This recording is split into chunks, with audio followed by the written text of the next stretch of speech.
Hi everyone, welcome back to my channel. আমি সুবর্ণা, আমি ভালো আছি। আশা করি তোমরা সবাই ভালো আছো। আগের দিন ঠাকুর পূজা করা হয়েছে এবং তার একদিন পরে ঠাকুর ডুবানো হচ্ছে। এখানে আমার ভাই এবং দুইটা ভাস্তে আছে, ওরা সবাই মিলে ঠাকুরটা ডুবাচ্ছে। ওরা যদি কোনো ভুল করে থাকে তাহলে অবশ্যই ক্ষমা সুন্দর দৃষ্টিতে দেখবেন, কারণ ওরা ছোট ছোট মানুষ, এত কিছু ভালো করে বোঝে না। তো এখানে আমাদের এখানে একটা ছোট পুকুর আছে, ওরা সবাই মিলে ওইখানে আর কি ঠাকুরটা ডুবাতে নিয়ে যাচ্ছে।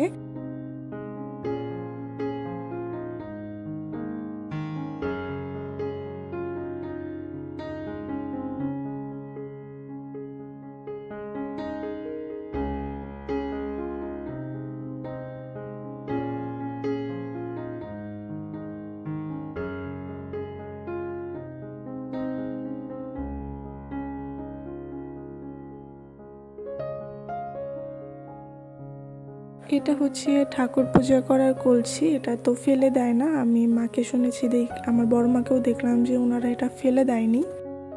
আমি ইউটিউবে, ফেসবুকে, টিকটকে অনেক দেখেছি যে মাটির কলসিতে জল রাখলে নাকি অনেক ঠান্ডা থাকে। এই জন্য আমি সুন্দর করে এটা ধুয়ে পরে জল নিয়ে আসবো। আমি প্রথম আপনাদেরকে দেখাচ্ছিলাম যে এটা আসলে কতটুকু বা কেমন। আমি ওই তো ধুয়ে জল নিয়ে আসছি, এখন আমি এটা রেখে দিব। দেন আমার ভাই রাত্রে খাবে, এটার ভিডিও আপনাদের সাথে শেয়ার করব। আমার ভাই এই যে কলসি থেকে জল খাচ্ছে এবং ও বলতেছিল জল নাকি অনেক ঠান্ডা। আর যে পিচিগুলো ছিল ওরাও তো একদম, যদি কোনো নতুন জিনিস দেখে একদম অনেক উৎসাহিত হয়ে যায় যে আমরাও খাবো আমরাও খাবো।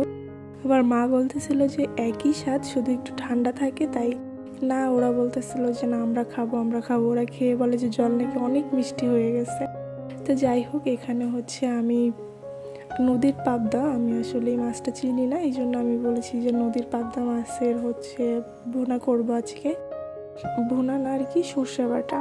প্রথমে আমি নুন হলুদ দিয়ে মেখে মাছগুলো ভেজে উঠিয়ে নিয়েছি। দেন ওই তেলেই একটু কালো জিরা এবং তেজপাতা ফোড়ন দিয়ে ওই তেলে কুচি করা পেঁয়াজ এবং কুচি করা কাঁচামরিচ দিয়ে একটু সুন্দর করে ভেজে নিয়েছি। ভেজে নেওয়ার পরে এখানে ধনে গুঁড়ো, তারপরে হলুদ আর মরিচ গুঁড়ো দিয়ে আমি সুন্দর করে একটু কষিয়ে নিয়েছি।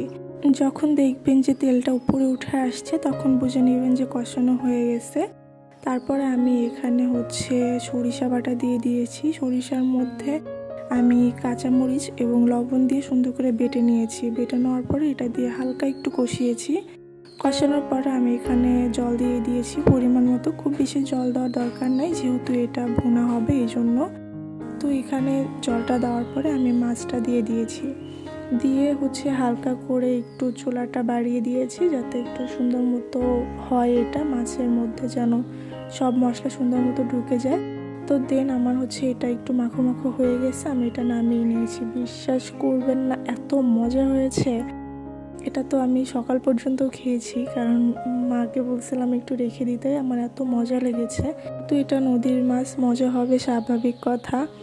তো যদি আমার ভিডিওটা ভালো লেগে থাকে তাহলে অবশ্যই আমার চ্যানেলটা সাবস্ক্রাইব করে দিবেন এবং বেল নোটিফিকেশন অন করে আমার পাশে থাকবেন।